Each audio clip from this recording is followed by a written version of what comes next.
Be happy, smile करो, वहां पे खुश हो जाओ। अब आपको एक अपॉर्चुनिटी मिली है, it's an opportunity to learn, it's an opportunity to learn a new skill, it's an opportunity to learn, opportunity to be a master. Sir अगर ये स्किल आपको अच्छे से आती है ना, you can own the entire world, you can own the entire world. बहुत powerful skill है ये। तो फर्स्ट थिंग मैंने क्या बताया, mind reframing. Don't be irritated, गुस्सा मत हो, ऐसा मत सोचो खत्म हो गया है। आपको वहां पे चिल रहना है, काम लेना है, बी पेशेंट रहना है। अब आपको उसके आगे का स्टेप करना है। Second step, never answer to prospect. Never answer का मतलब यह नहीं है कि आपको जवाब नहीं देना, प्रोस्पेक्ट को कुछ पूछे तो बताना नहीं है, इसका मतलब यह नहीं है। नेवर आंसर का मतलब जो तरीका आप इस्तेमाल कर रहे हो उस तरीके से नहीं करना। जब भी ऑब्जेक्शन आपके सामने आता है, प्रोस्पेक्ट कहता है मेरे पास टाइम ही नहीं है, मेरे पास तो पैसे ही नहीं है, कुछ भी मैं तो कर ही नहीं सकता, तो सर आपको उल्टा उस ऑब्जेक्शन का तुरंत जवाब नहीं देना है। जैसे प्रोस्पेक्ट कहता है मेरे पास तो टाइम नहीं है, आप इमीडिएटली कहते हो सर टाइम तो किसी के पास नहीं है, टाइम तो मैनेज करना पड़ता है, टाइम तो इसके पास भी नहीं है, टाइम तो उसके पास भी नहीं है, मेरे पास भी नहीं है, मैं तो मैनेज करता हूं। It's answer to prospect. जब आप उनके कंसर्न को इस तरीके से आंसर करते हो तो सर उनका ईगो हर्ट होता है, ईगो हर्ट होता है। ईगो हर्ट होने मतलब उनको ऐसा लगता है कि ये आदमी मुझे सिखा रहा है, ऐसे जैसे मुझे कुछ पता ही नहीं, ये आदमी मुझे सिखाएगा क्या। अब जब ये फीलिंग उनके सामने आती है ना, उनके अंदर आती है, तो वो आपके साथ कभी नहीं आने वाले, कभी भी किसी का ईगो हर्ट नहीं होने वाला करने का, क्योंकि हर आदमी अपने आप को समझदार समझता है, हर आदमी अपने आप को दुनिया का सबसे समझदार समझता है। आप जब उनको सिखा रहे हो कि टाइम तो किसी के पास नहीं है और आपने उनकी बात को काट दिया, सर ईगो हर्ट होगा उनका, कभी मत करो। मैं बहुत सारे लोगों को देखता हूं, लोग ऐसा करके आते हैं, अपने प्रोस्पेक्ट को चुप करा के आते हैं। देखो, winning the argument, losing the prospect, winning the argument, losing the prospect. अगर आप अपने आर्गुमेंट को विन करते हो ना, प्रोस्पेक्ट को लूज कर दोगे। बहुत सारे लोग को मैं देखता हूं उठ पटांग से जवाब देकर के, प्रोस्पेक्ट को चुप करा करके, प्रोस्पेक्ट की बोलती बंद करा के आते हैं और अपने अपलाइन को बड़ी खुशी खुशी सुनाते हैं। सर आज तो ऐसा उसने बोला, मैंने ऐसा बोला, चुप ही करा दिया सर, उसको बोलती बंद करा दी। और अपलाइन भी भैया नए नए अपलाइन होते हैं, हाँ बिल्कुल सही करा, मैं भी ऐसे ही करता हूं। कभी मत करना सर, नेवर। अगर आपको प्रोस्पेक्ट का दिल जीतना है ना, कभी आर्गुमेंट जीतने पे फोकस मत करो। तरीका क्या है आज वो बताऊंगा मैं आपको, आज बताऊंगा, इत्मीनान से समझना आप। थर्ड स्टेप आता है, understand the inner asking. Inner asking, जो सवाल आपके सामने वो पूछ रहा है, जो कंसर्न उसने आपके सामने रखा, उसका मतलब जरूरी नहीं है कि वो वही पूछना चाह रहा है। उसने बोला आपके साथ कि उसके पास टाइम नहीं है, तो इसका मतलब ये नहीं है कि सच में उसके पास टाइम नहीं है। उसने अगर बोला कि आपके पास उसके पास पैसे नहीं है, तो सच में ऐसा नहीं है उसके पास पैसे नहीं है। दरअसल वो पूछना कुछ और चाह रहा है। क्या पूछना चाह रहा है? दरअसल there are certain list of questions जो पूछना चाह रहा है। वो अंदर से पूछना क्या चाह रहा है, उसकी आंतरिक आत्मा क्या कह रही है कि क्या ये मैं भी कर सकता हूं, क्या ये बिजनेस सच में इतना अच्छा है, क्या इसमें कोई कैच तो नहीं है, कोई गड़बड़ तो नहीं है, जितना अच्छा ये बिजनेस प्लान को बता रहा है क्या सच में ऐसा है क्या? नहीं नहीं नहीं नहीं, कुछ तो गड़बड़ होगा जरूर, ये मुझे बता नहीं रहा। अच्छा, इसमें अगर मैं आ जाता हूं तो मुझे कोई सपोर्ट मिलेगा क्या? अच्छा, कोई हेल्प करेगा क्या? कोई मुझे बताएगा क्या कैसे करना है? सबसे मेन इंपॉर्टेंट यार, मैं अपने दोस्तों को बताऊंगा कैसे? दोस्त तो मेरे भागने लग जाएंगे, मुझसे नफरत करेंगे वो लोग, मेरी दोस्ती खराब हो जाएगी, ये कैसे करूंगा मैं? सर ये सब सवाल चल रहे होते हैं उनके अंदर। ये है इनर आस्किंग्स। आपको इन सवालों के जवाब देने हैं, उन सवालों के नहीं जो वो पूछ रहे हैं। अच्छा, ये इनर आस्किंग के भी आप जवाब कैसे दोगे? डायरेक्टली नहीं दे सकते, क्योंकि अभी तक तो उन्होंने ये सवाल आपसे पूछा ही नहीं। ये तो उनके अंदर की बात है, जो आप स्मार्ट हैं और आप इस चीज को समझ रहे हो, लेकिन डायरेक्टली दोगे नहीं, डायरेक्टली देना भी नहीं है। सर कैसे देंगे, इसका भी अब जवाब बताता हूं। सर अगर कुल मिला के अगर आप देखो, ये जो क्वेश्चंस वो इनकी इनर आस्किंग के क्वेश्चंस हैं, ये 3 कैटेगरी में नहीं आ रही क्या? सिर्फ 3 कैटेगरी में आ रही। 3 कैटेगरी कौन सा? Lack of trust on business plan और business concept. Lack of trust, उनको भरोसा नहीं है इस पे। Lack of trust on themselves, उनको खुद पे भरोसा नहीं है कि मैं खुद कर सकता हूं। Third, lack of trust on you, आप पे भरोसा नहीं है उनको। यह आदमी सही है कि नहीं, यह आदमी सच बोल रहा है कि नहीं, यह आदमी ने जो बताया बिल्कुल सच है, उसमें कोई हिडन कॉन्स तो नहीं है। ये 3 कैटेगरी के अंदर फॉल हो रहे हैं सर, ये सारे ऑब्जेक्शन जो उनके अंदर चल रहे हैं। अब फोर्थ स्टेप आता है, पहला माइंड फ्रेम चेंज करना है आपको, mind reframe. Second never answer. Third inner asking, understand the inner asking. Fourth है ऑब्जेक्शन हैंडलिंग। अब आता है ऑब्जेक्शन आप कैसे हैंडल करोगे सर, मेन मुद्दा हमारा, ऑब्जेक्शन आप हैंडल कैसे करोगे। आती है असली ऑब्जेक्शन हैंडलिंग। अब आपको करना क्या है वो बताता हूं। अब आते हैं 6 स्टेप्स। कितने सर? 6 स्टेप्स आते हैं। इन 6 स्टेप्स को लिख लो आप, अदरवाइज भूल जाओगे। पहला स्टेप, जब भी आपके सामने ऑब्जेक्शन आया, कुछ भी, टाइम नहीं है, पैसा नहीं है, कुछ भी बोला, listen carefully, act surprise. Listen carefully, act surprise मतलब ध्यान से आपको सुनना है, ऐसे रिएक्ट करना है जैसे आपको पहले कभी पता ही नहीं था, पहले कभी ये बात आपने सुनी ही नहीं, फर्स्ट टाइम आप उनसे सुन रहे हो सकता है आपने कहानी सुनाने लग जाए वो कि मेरे पास तो टाइम ही नहीं है, बच्चों को सुबह स्कूल छोड़ता हूं, खाना बनाता हूं, ऑफिस जाता हूं, कपड़े धोता हूं, फला फला फला फला, ये सब देखो मेरे पास तो टाइम ही नहीं है।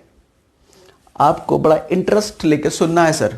जब आप किसी को सुनते हो ना इंटरेस्ट लेके, तो सामने वाले को अच्छा लगता है, आप उनकी बात को वैल्यू दे रहे हो, अच्छा काम कर रहे हो, आप वैल्यू दे रहे हो उनको, ठीक है। सेकंड, मैजिकल क्वेश्चन पूछना है आपको, आस्क मैजिकल क्वेश्चन।